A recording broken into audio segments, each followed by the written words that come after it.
are following the latest developments on the Korean Peninsula, where North Korean leader Kim Jong-un and South Korean President Moon Jae-in have agreed to work toward complete denuclearization. Now, earlier I spoke with CBSN contributor and Signal newsletter writer for G0 Media, Willis Sparks, about this historic summit. North Korea agreed to denuclearization in 2007 in response to a plan negotiated by 6 countries, 6-party talks, the 2 Koreas, U.S., China, Japan, Russia. It never happened. And there you get various explanations about why it never happened. So we've been down this road before. Number 2, what does denuclearization mean? Does it really mean that North Korea is just going to hand over all the weapons that it has worked all these years to build that are the ultimate get-out-of-jail-free card for Kim Jong-un? He's just going to hand them over? He's going to surrender them? And what does he want in return? In the past, North Korea has accused the U.S. of having nuclear weapons in South Korea, which, of course, the U.S. denies. So for Kim, does denuclearization mean he gets at the table with Trump and he says, you take out your nuclear weapons and we'll take out ours? And Trump says, we don't have any. Where are we? We have been down this road before. Peace, okay? Peace agreement. Listen, let's not be cynical. It's wonderful they're talking about peace rather than shooting at each other. But there are 28,500 American soldiers who are not going anywhere. The demilitarized zone not going anywhere. They're not removing a single landmine. So in terms of you know, what a peace agreement means, if you don't have the U.S. at the table, who is a party to the war, if you don't have China involved in what this means, then what is peace? One more point. Okay, so we're going to normalize relations between all these various countries. Okay. Does that mean that North Koreans are now free to visit South Korea? That they're free to watch South Korean television anytime they want to? Are you going to have South Korean tourists free to wander around North Korea, go anywhere they want? What are we really talking about? Of course, it's much better that they're talking and shaking hands and smiling than that they're shooting at each other. But peace, denuclearization, normalization don't mean much until the U.S. steps in, until these words are defined over the course of conversations between Trump and Kim. And even then, this is going to be a long process.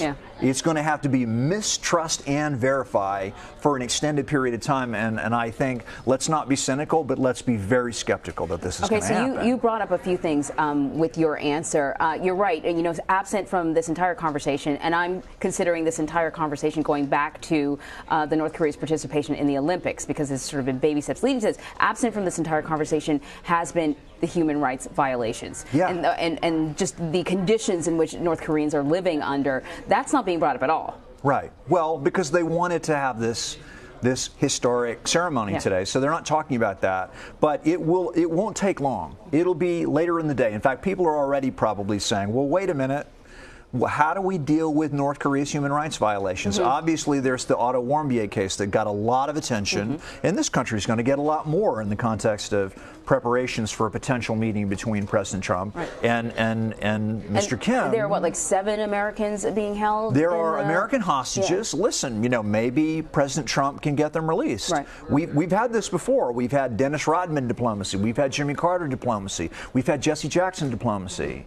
There are things that can really come out of this. Maybe they reopen the Kaesong Industrial Complex, which is a joint North and South Korean project where North Korean workers work in South Korean-owned factories, and that employs a lot of people. Maybe we have more reunions of families who are separated by the war. There are good things that can come out of this. But before we start talking about one country, we need to say, really, one country? And who gets to be president of the one Korean country? And before we start talking about peace and normalization and denuclearization, there is a lot of hard work that's going to have to happen. And I think we're right to be skeptical that it's going to happen. So one country is one of the things that Kim Jong-un said in his speech. He said that we are the same people, we are the same blood, we cannot be separated, one country, and we should not be confronting each other. Peace and a new path forward is what he's looking for, peace and prosperity. So I'm going to push back on your cynicism, right? So, okay, so skepticism. All right, so, you know, 11 years ago we had this agreement that fell apart. Nothing really happened. The North Korea got a little bit of what they wanted, which was some sort of economic relief. They were going through a famine at the time. Things were particularly dire. Sanctions, so that's, you know, that's a number of years ago. That's not today, where we have a president like Donald Trump, who's not afraid of ratcheting up the rhetoric, right? Who's not afraid of sort of dishing out to Kim Jong-un some of the stuff that he has been dishing back to the world. They are facing a level of sanctions that they've never faced before. And we also have a Western-educated leader. Maybe these are different times. I mean, you heard his words. He sounded pretty sincere in his speech. Counter-argument. Sure. And it's a different Kim. Right. This is Kim the son, not Kim the father. Kim the father didn't even smile for the photos 11 years ago. The photos are amazing. Is this a different time?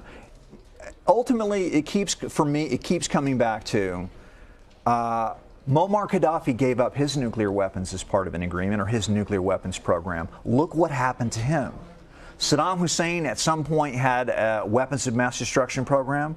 Look what happened to him. Kim Jong-un is very aware of those two very bloody historical precedents. Have they really done all this work, spent all this money, proven what they can do to simply say, you know what, it's time for peace here, take it all away? Retired longtime NBC News